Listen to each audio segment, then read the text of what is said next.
आज अफगानिस्तान और जिम्बाब्वे का पहला टी20 मैच हरारे स्पोर्ट्स क्लब में खेला जाएगा और तीनों के तीनों मैच इसी ग्राउंड में खेले जाने हैं। ये वही ग्राउंड है हरारे स्पोर्ट्स क्लब जहां पर आपसे कुछ दिन पहले जिम्बाब्वे ने अफगानिस्तान की इज्जत खाक में मिलाई थी और अफगानिस्तान को टेस्ट मैच में 1 इनिंग और 73 रन से हराया था। प्रीव्यू में जाने से पहले मैं आपको अफगानिस्तान क्रिकेट बोर्ड के हवाले से एक सरप्राइज देता हूं और सरप्राइज क्या है? सरप्राइज ये है कि नूर अहमद जो जिम्बाब्वे के खिलाफ टी20 स्क्वाड का हिस्सा थे, उनको पता नहीं वीजा इशू आया है या इंजर्ड हो गए हैं, वो स्क्वाड का हिस्सा नहीं है और आउट हो गए हैं। उनकी जगह फजल हक फारूकी ने डायरेक्ट जंप किया है स्क्वाड में और स्क्वाड का हिस्सा बने हुए।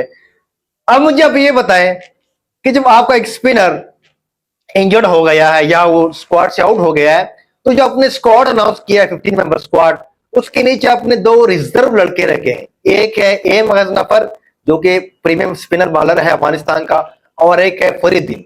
तो जब स्पिनर आउट हो गया है तो बनता तो यह कि आप रिजर्व से एम गजनफर को उठाकर मेन स्क्वाड का हिस्सा बनाना चाहिए था, लेकिन अफगानिस्तान क्रिकेट बोर्ड ने पता नहीं क्या सोचकर फजल हक फारूकी को डायरेक्ट स्क्वाड बहुत ज्यादा खराब थी एशिया कप में, ट्राई नेशन सीरीज में और काफी सारे मैचों में, तो उसको रेस्ट दी थी। इसलिए रेस्ट दी थी कि आप जाकर अफगानिस्तान की डोमेस्टिक के लिए अपने ऊपर काम करें और जब आप अफगानिस्तान की डोमेस्टिक में अच्छा परफॉर्म करके टीम के लिए क्वालिफाई करें तो फिर आपको टीम में लाया जाएगा। लेकिन ये अफगानिस्तान क्रिकेट टीम है, यहां पर इस तरह के ब्लंडर्स पहले कई बार हुए हैं और होते रहते हैं, तो ये अफगानिस्तान के लिए कोई बड़ी बात नहीं है कि बगैर किसी परफॉर्मेंस के ना उसने डोमेस्टिक खेला ना उसने अपने ऊपर काम किया हुआ है। किस बेस पर, किस परफॉर्मेंस ने अपने आपने दोबारा फारूकी को स्क्वाड का हिस्सा बनाया जब ऑलरेडी आपके पास स्क्वाड में बशीर अहमद और अब्दुल्ला मजहर दो यंग फास्ट बॉलर स्क्वाड का हिस्सा है? तो फिर फारूकी का टीम में आना ये मेरी समझ से बालातर है। मेरे ख्याल से ट्रॉट, जोनाथन ट्रॉट जो अफगानिस्तान के हेड कोच है, उन्होंने अभी प्रेस कॉन्फ्रेंस किया, उन्होंने बताया कि मेरी अफगानिस्तान के क्रिकेट बोर्ड से बातचीत हुई है, कम्युनिकेशन हुई है और अच्छी कम्युनिकेशन हुई है और उसमें यह कहा गया है कि मैं 2026 क्रिकेट वर्ल्ड कप तक अफगानिस्तान के साथ मेरा कॉन्ट्रैक्ट रहेगा, उसके बाद जो है ना मैं चला जाऊंगा। तो मेरे ख्याल से जो ट्रॉट है, ट्रॉट ने ये काम किया है, ट्रॉट ने फारूकी को स्क्वाड का हिस्सा बनाया क्योंकि ट्रॉट की जो एक माइंडसेट है, उसकी माइंडसेट ये है कि उसको विन चाहिए। वो चाहता है कि मैं अफगानिस्तान के साथ जितना ज्यादा देर तक मैं कोच हूं तो मेरे लिए विन आना चाहिए, शॉर्ट टर्म कि मुझे सिर्फ विन चाहिए, मेरे अंडर अफगानिस्तान की टीम को जीतना चाहिए, चाहे कोई भी प्लेयर हो, उसके लिए कोई मानी नहीं रखता। तो इसलिए हमने कहा था और इसलिए क्रिकेट बोर्ड ने भी ये कोशिश की थी ट्रॉट से कि ट्रॉट को ये कहा गया था कि आपको अफगानिस्तान आना होगा ताकि आपको अफगानिस्तान के अंदर जो जेन्युइन फास्ट बॉलर है, आप देखो बिलाल समी और दो जिया शरीफ ने कितनी अच्छी बॉलिंग की थी डेब्यू मैच में। एक ने 5 विकेट ली बांग्लादेश के खिलाफ, एक ने टेस्ट मैच में जिम्बाब्वे के खिलाफ 7 विकेट ली थी। कितने अच्छे बॉलर थे, उनको वो नजर नहीं आ रहे, वो सिर्फ स्टेट्स को देखता है। मैंने पिछले वीडियो में यही कहा था कि ट्रॉट जो वो स्टेट्स को देखता है और इसी के बेस पर जो ना वो स्क्वाड सेलेक्ट करता है। तो एक तो ये कारण भी हो सकता है, दूसरा कारण क्या हो सकता है कि यहां पर शायद फारूकी को और राशिद खान जो एक माफिया बैठा हुआ है, उनको ये लगा हो कि यार बिलाल समी, जिया शरीफी इतने तगड़े बॉलर सामने आ गए हैं, ऐसा ना हो कि अगर कुछ देर तक और मुझे टीम से बाहर रखा गया तो कहीं ये लड़के मेरी स्पॉट ना ले ले, ऐसा ना हो कि मेरी जगह टीम में खत्म हो जाए तो फिर मैं कहा जाऊंगा। तो ये दो मेन कारण हो सकते हैं। अब बात करते हैं प्रीव्यू पर। अब तक अफगानिस्तान और जिम्बाब्वे के बीच 18 टी20 मैच खेले गए और 18 में से 16 मैच अफगानिस्तान जीता है और 2 मैच जिम्बाब्वे जीते हैं। अब आप ये सोच रहे होंगे कि अफगानिस्तान तो बहुत ज्यादा हैवी है जिम्बाब्वे के ऊपर, लेकिन अगर आप लास्ट 5 मैच अफगानिस्तान की देखें तो लास्ट 5 के 5 मैच अफगानिस्तान हारा है एशिया कप में। उसके पीछे पाकिस्तान के साथ जो मैच हुए और बांग्लादेश से, तो 5 मैच अफगानिस्तान लगातार हारा है और जिम्बाब्वे पिछले 5 टी20 मैच लगातार जीता है। तो अफगानिस्तान का मोरल यहां पर टी20 फॉर्मेट में करंट कंडीशन में बहुत ज्यादा लो है और जब आप कंसिस्टेंटली 5 मैच हार जाते हैं तो फिर किसी भी टीम के लिए अफगानिस्तान को हराना कुछ इतना ज्यादा मुश्किल नहीं है। और फिर सोने पे सुहागा ये है कि जब आपके पास अपनी होम कंडीशन हो तो जिम्बाब्वे यहाँ पर अफगानिस्तान को हरा सकता है, क्योंकि अफगानिस्तान का मोरल डाउन है।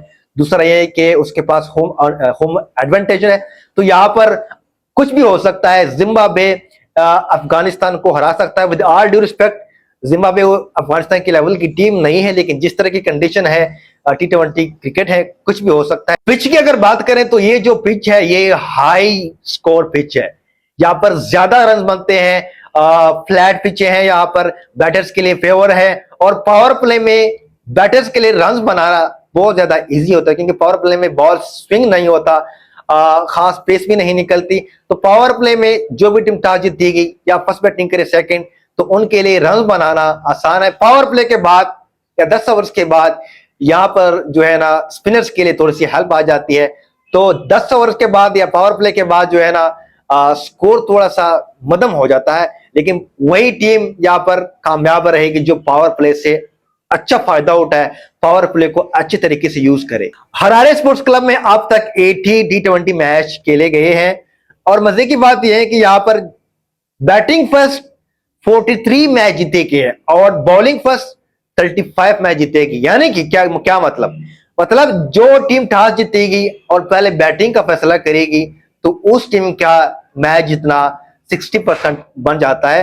तो एवरेज जो फर्स्ट इनिंग स्कोर है यहाँ पर वो 155 है, और सेकंड इनिंग जो एवरेज स्कोर है वो 132 है। तो एवरेज फर्स्ट इनिंग स्कोर 155 है, तो इसका मतलब नहीं कि अगर अफगानिस्तान यहाँ पर टॉस जीते और पहले बैटिंग का डिसीजन ले, ऑब्वियसली अफगानिस्तान यहाँ पर पहले बैटिंग का ही जो है ना वो डिसाइड करेगा। तो अफगानिस्तान के जेहन में ये नहीं है कि हमने 160 या 155 बनाने, ये हाई स्कोरिंग पिच है। आपको बताऊं कि यहाँ पर जो हाई स्कोर है हरारे स्पोर्ट्स क्लब में 259 जिम्बाब्वे ने बनाया है बांग्लादेश के खिलाफ 5 विकेट के नुकसान पर। उसके बाद 241, उसके बाद इंडिया ने इसी ग्राउंड पर 234 रन बनाए हैं, ऑस्ट्रेलिया ने 229 रन बनाए हैं। तो ये आप देख लें कि कितने हाई स्कोर बनते हैं। यानी कि यहाँ पर अफगानिस्तान को कम से कम 190 या 200 रन बनाने चाहिए अगर वो टॉस जीतकर पहले बैटिंग का डिसीजन करता है। तो ये भी नहीं बोलना कि यहाँ पर बांग्लादेश ने 194 रन भी चेस किया है जिम्बाब्वे के खिलाफ, 194 रन। तो इसलिए मैं कहता हूं कि यहाँ पर अफगानिस्तान को 190 प्लस या 200 प्लस रन बनाने चाहिए। और यहाँ पर जो लोवेस्ट स्कोर डिफेंड किया है वो जिम्बाब्वे ने आयरलैंड के खिलाफ 77 रन भी डिफेंड किए हैं। इसका मतलब ये नहीं कि अफगानिस्तान अगर 150 बनाए 140 बनाए तो वो डिफेंड कर पाएगा, नहीं। हाईएस्ट इंडिविजुअल स्कोर जो हरारे स्पोर्ट्स क्लब में बनाया गया है वो सिकंदर रजा के है, तो सिकंदर रजा से बचना होगा। सिकंदर रजा ने यहाँ पर 40 मैच के लिए हैं और 790 रन बनाए। 790 बहुत अच्छा जो है ना रिकॉर्ड है यहाँ पर सिकंदर रजा का। तो सिकंदर रजा से बचना होगा यहाँ पर अफगानिस्तान क्रिकेट टीम को, इसको जल्दी आउट करना होगा।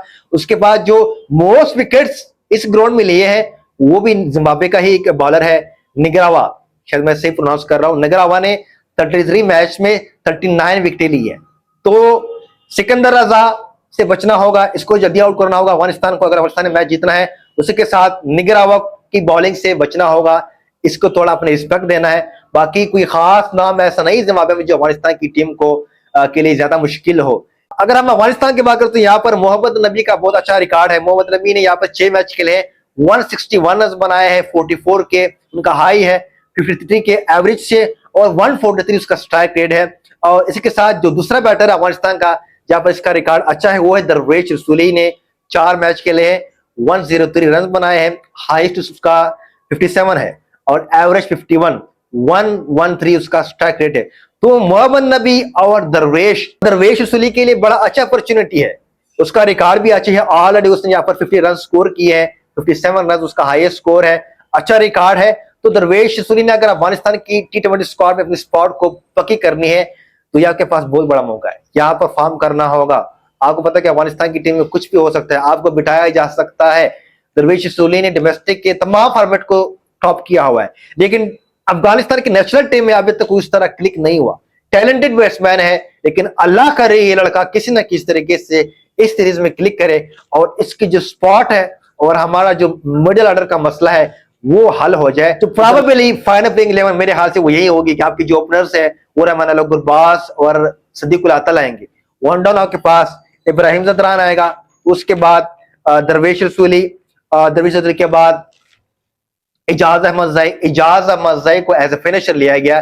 तो मेरे ख्याल से दबिश अजली के बाद अजमतुल्लाह मर्ज़ई को भेजना चाहिए, उसके बाद इजाज अहमद को भेजना चाहिए, क्योंकि ये फिनिशर भी है और अच्छा डिसीजन लिया यहाँ पर राशिद खान ने, या जिसने भी ये डिसीजन लिया है कि इजाज अहमद हमारी टीम में एक फिनिशर की कमी थी और इजाज अहमद का टीम में आना अफगानिस्तान के लिए अच्छी साइन है।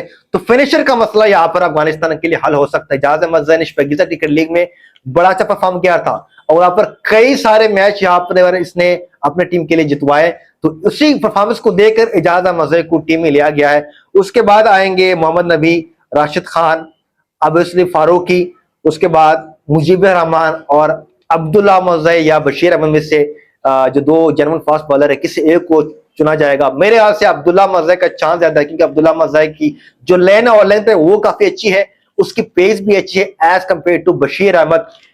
अगर मेरी तो ये ख्वाहिश थी कि यहाँ पर बिलाल समी और जिया शरीफी को इस टी20 स्क्वाड में उनको चांस मिलना चाहिए था। अगर मेरे हाथ में टीम सिलेक्शन होती या स्क्वाड सिलेक्शन होती तो मैं यहाँ पर जरूर बिलाल समी और जिया शरीफी के साथ जाता, ना कि अब्दुल्ला अहमद और बशीर अहमद के साथ, क्योंकि बशीर अहमद और अब्दुल्ला अहमद अच्छे लड़के हैं, लेकिन अभी ये प्रिपेयर नहीं है अफगानिस्तान की नेशनल टीम को रिप्रेजेंट करने के लिए। ये प्रिपेयर नहीं है, अभी उनको अफगानिस्तान की ए टीम में खेलना चाहिए था, अफगानिस्तान की डोमेस्टिक में इनको परफॉर्म करना चाहिए था। उसके बाद साल 2 साल बाद इनको अगर आप अफगानिस्तान की टीम में लाते तो उनकी लेन और लेंथ भी अच्छी होती, इनकी स्पेस भी अच्छी होती। लेकिन बिलाल समी और जिया शरीफी एक ऑलरेडी अफगानिस्तान के डोमेस्टिक में खेल चुके हैं, अच्छी लाइन और लेंथ रखते हैं, अच्छी पेस के साथ बॉल करते हैं, बॉल के ऊपर उनका कंट्रोल है। अफगानिस्तान की ए टीम को बिलाल समी ने रिप्रेजेंट किया हुआ है। तो ये जो दो लड़के हैं ऑलरेडी प्रिपेयर्ड थे आपके पास, इनको स्क्वाड में आना चाहिए था। बिलाल समी ने बांग्लादेश के खिलाफ 5 विकेट लेती, और क्या चाहिए आपको, और किस तरह अपने आप को अफगानिस्तान के लिए प्रूव करे। जिया शरीफी जो उसके ऑलरेडी आप लोगों ने 5-6 साल जाया किए, जिम्बाब्वे के खिलाफ कितनी खतरनाक आउट स्विंग, इन स्विंग और जिस तरह की विकेट इन्होंने दूर 4-5 फीट दूर फेंकी है, कमाल का बॉलर है यार। तो इन दो लड़कों को अफगानिस्तान का टी20 स्क्वाड का हिस्सा होना चाहिए था। अगर अभी नहीं है तो जो नेक्स्ट सीरीज हमारे आएंगे तो खुदारा इन दो लड़के जो ऑलरेडी तैयार है, इनको मजीद कुछ नहीं करना, ये प्रिपेयर्ड है, इनको चांस दो ताकि ये अफगानिस्तान का नाम रोशन करने। और जो फास्ट बॉलिंग की कमी है हमारे पास, वो दो लड़के आपके लिए अच्छी तरीके से फुलफिल कर सकते हैं। तो ऑलरेडी ये 11 लड़के जो मैंने को बताए ये खेलेंगे। Best of luck for Afghanistan. Afghanistan ने लगातार 5 टी20 मैच हारे हैं, तो यहाँ पर मेरे हाल से इस हार को आप फुल स्टॉप लगना चाहिए और आगे 3 ही महीने रह गए टी20 वर्ल्ड कप को। तो यहाँ से मेरे हाल से अफगानिस्तान को एक नए माइंड के साथ, एक नए माइंडसेट के साथ, जो कुछ गलतियां हुई, जो कोताही हुई, उसको दूर करना चाहिए और यहाँ से जीत का आगाज करके एक अच्छी टीम का कॉम्बिनेशन बनाए और उसी के साथ जो है ना अफगानिस्तान को टी20 वर्ल्ड कप 2026 के लिए जाना चाहिए।